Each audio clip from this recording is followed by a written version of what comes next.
வணக்கம் நண்பர்களே. இது பெங்களூர் போனேன், அதனால தான் ஊரில் இருக்க சொல்ல வீடியோ போடல. ஸோ பெங்களூர் போயிட்டு அப்படியே வந்து ஒரு வீடியோ போட்டுடலாம், அதுக்கப்புறம் அப்படியே கண்டினியூ பண்ணிடலாம் தான் நண்பர்களே. என்ன கதைன்னு கேட்குறீங்களா? ஆப்போசிட்டில் அந்த டிஷர்ட் போட்டு உட்காந்துருக்காப்புல அவர் வேறு யாரும் இல்லை, நம்ம மாப்பிள்ளை தான். மாப்பிள்ளை 12th முடித்து காலேஜ் போகிறாப்புல. ஸோ காலேஜுக்கு அட்மிஷன் போடலான்னு பெங்களூர் வரைக்கும் போயிருந்தேன் நண்பர்களே. Sri Raghavendra medical and nursing காலேஜ்னு சொல்லிட்டு நண்பர்களே. அப்படியே வாழைப்பழ மாதிரி பேசி மாப்பிள்ளை கழுவி வச்சுருந்தாங்க, என் மாப்பிள்ளை மண்டையை கழுவி. சரி மாப்பிள்ளை நம்ம போவோன்ட்டு மாப்பிள்ளையை பிடிச்சிக்கின்னு நேராக போயிட்டோம் நண்பர்களே. போய் மெஜஸ்டிக்கில் இறங்கி ஆளுக்கு 2 இட்லியை சாப்பிட்டோம். 140 வந்துடுச்சு. சாப்பிட்டு முடிச்சுட்டு அங்கேருந்து அவங்களே கேப் புக் பண்ணி தரோம், வந்துடுங்க அப்படின்னாங்க.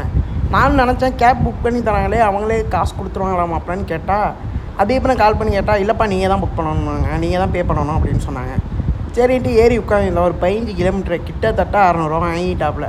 சரி நல்லா தான் இருந்துச்சு, அழகாக உட்காந்துருந்தது. அங்கே ஒரு ஆச்சரியமான விஷயம், தலை ஏகேயோட ஃபோட்டோ போட்டு வச்சுருந்தாங்க. இப்போ பார்க்கவும் நல்லா இருந்துச்சு.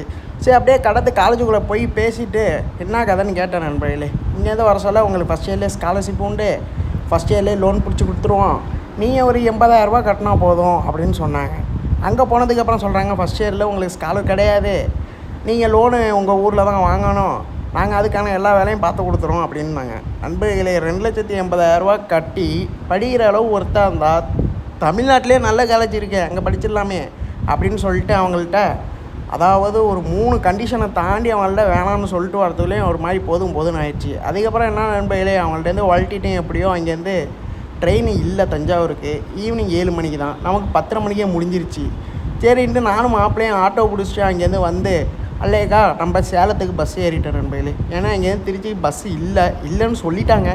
சரின்ட்டு சேலத்துக்கு பஸ் ஏறிட்டு அங்கேருந்து நேராக வந்துட்டு மாப்பிள்ளையை தஞ்சாவூருக்கு பஸ் ஏற்றி விட்டு நம்ம சென்னை கிளம்பி வந்துட்டேன் நண்பர்களே. இந்த வீடியோ இதோட முடிச்சுக்கிறேன். நான் அடுத்த வீடியோவில் பார்ப்போம். நன்றி, பாய்.